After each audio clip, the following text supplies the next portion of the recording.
네, 오늘은 양도세와 명도 비용에 대한 얘기를 해보도록 하겠습니다. 양도세, 누가 부담해야 되나요? 제가 양도를 했죠. 그래서 이익을 누가 받죠? 제가 받습니다. 제가 물건을 샀다가 팔아가지고 이익이 난 거잖아요. 이익을 본 주체가 저라는 거죠. 그래서 양도세는 제가 부담해야 됩니다. 증여세는 어떨까요?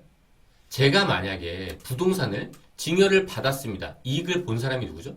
저죠. 그러니까 증여세는 이익을 본 제가 납부해야 되는 거예요.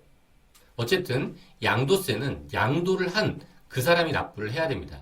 근데 가끔 양수자가 부담한다는 계약을 하는 경우가 있습니다. 실제로 이렇게 요구하는 경우도 있고요. 이럴 때 이 경우가 과연 양도자한테 마냥 좋은가? 그건 아니라는 거죠. 이건 최근에 국세청에서 나온 자료입니다. 매수자가 양도세를 대신 부담한 경우, 사는 사람이 대신 부담했죠? 양도소득세 계산은 어떻게 하냐? 이때는 양도소득세 상당액이 포함된 가액을 양도가액으로 한대요. 결국 매수자가 부담하는 그 양도세도 양도가액에 포함되니까 그만큼 양도세가 다시 늘어나겠죠. 그리고 최근에 제가 자문하고 있는 꽤 큰 건설회사가 다른 더 큰 건설회사와 토지 매매 계약을 해가지고 그 계약서 초안을 갖고 왔는데 그 계약서에 이런 내용이 있더라고요. 매수하는 쪽에서 철거 비용을 대신 부담해 주기로 했다는 거예요. 그러면 이 철거 비용 또한 우리가 매매하잖아요. 그 매매가액에 포함되는 겁니다. 저는 매도 사이드 건설회사 쪽이었는데 그 건설사는 이 비용을 받잖아요. 그러면 그만큼 법인세를 더 내야 되는 거예요. 추가과세 되는 부분이었는데 당연히 이 부분도 추가과세에 포함되겠죠. 그리고 건물을 거래하면서 명도 비용이 발생하는 경우가 있습니다. 제가 저 건물을 사고 싶어요. 저 건물을 저는 다른 용도로 쓰고 싶은 거예요. 그러니까 저기에 있는 임차인들이 없었으면 하죠.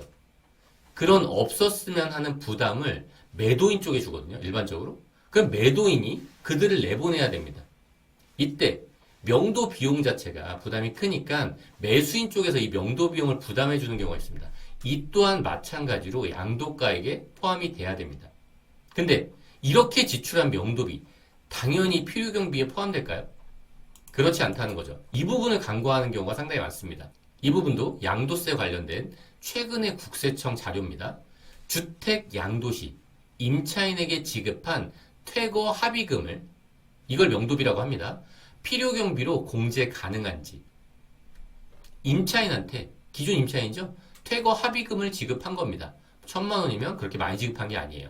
훨씬 더 많이 받고 나가시는 분들이 많습니다. 어쨌든 이렇게 지급한 명도비, 퇴거 합의금이 필요경비로 공제가 가능한가요? 필요경비로 공제가 가능하답니다. 이렇게 공제가 가능하다고 말씀드리면 대부분의 분들이 딱 요거만 보세요. 필요경비로 공제가 가능하구나. 필요경비로 공제가 가능하다고 했죠. 필요경비라고 안 했습니다. 필요경비로 공제를 받으려면 문장을 끝까지 읽어봐야 됩니다. 그 전제 조건이 있어요. 매매 계약에 따른 인도 의무를 이행하기 위해. 이게 전제되지 않으면 필요경비로 공제가 불가능합니다. 이게 제가 적은 게 아니라 국세청에서 저 질의 회신과 관련된 예규를 첨부해 놓은 거예요. 다 이런 조건이 있죠. 매매 계약에 따른 인도 의무를 이행하기 위해. 이게 전제되어 있다는 겁니다. 그리고 마지막에 아주 중요한 얘기가 있습니다. 이게 무슨 얘기냐? 법적 지급 의무 없이 대신 지급한 비용은 필요경비로 공제할 수 없대요. 그럼 그걸 어떻게 판단하냐? 그 법적 지급 의무가 있는지 여부는 계약서 등을 가지고 구체적으로 사실관계를 판단한다는 거죠. 그러니까 계약서를 작성하기 전에 양도세 관련된 상담을 받으러 오셔야 되는 거예요. 계약서를 작성하고 오시면 저희도 어쩔 방법이 없죠. 계약서가 완성되고 나서 나중에 얘기하면 당연히 얘기하는 쪽에서 불리할 수밖에 없겠죠. 이렇게 양도세를 받거나 명도비를 매수자 쪽에서 받는 경우에는 양도가액에 포함된다는 거죠. 그럼에도 불구하고 나는 양도세를 받고 싶다. 이런 경우도 있을 거고요. 명도비가 필요경비로 불인정되는 경우가 있습니다. 명도비의 경우 제가 명도비를 받았어요. 그럼 양도가액에 포함되겠죠? 근데 필요경비로 인정되는 경우라면 비용에도 포함될 겁니다. 그런데 그렇게 안 되는 경우가 있습니다. 언제냐?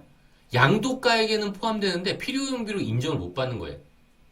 그게 언제냐면 추계 때입니다. 그렇게 추계로 계산될 때는 잘 따져봐야 되겠죠. 명도를 얼마나 받을지, 얼마나 어떤 형태로 지급할지. 이때 팁을 하나 드리면 매매 약정에 관계없이 매매 계약을 체결한 후 양수자가 양도자의 양도소득세를 아무런 조건 없이 대신 납부한 때는 양수자가 대신 납부한 그 양도소득세 있죠. 그거를 양도자에게 증여한 걸로 보아 증여세를 과세한대요. 이게 뭐 좋은 내용인가요? 그렇지 않다고 생각할 수 있겠지만 우리가 양도가액에 포함되면은 양도소득세를 내는 거고요. 증여를 받으면 증여세를 내는 겁니다. 둘의 한계세율이 다르겠죠. 이걸 잘 활용하면 좋을 것 같습니다. 네, 오늘 여기까지 하도록 하겠습니다. 끝까지 들어주셔서 감사합니다.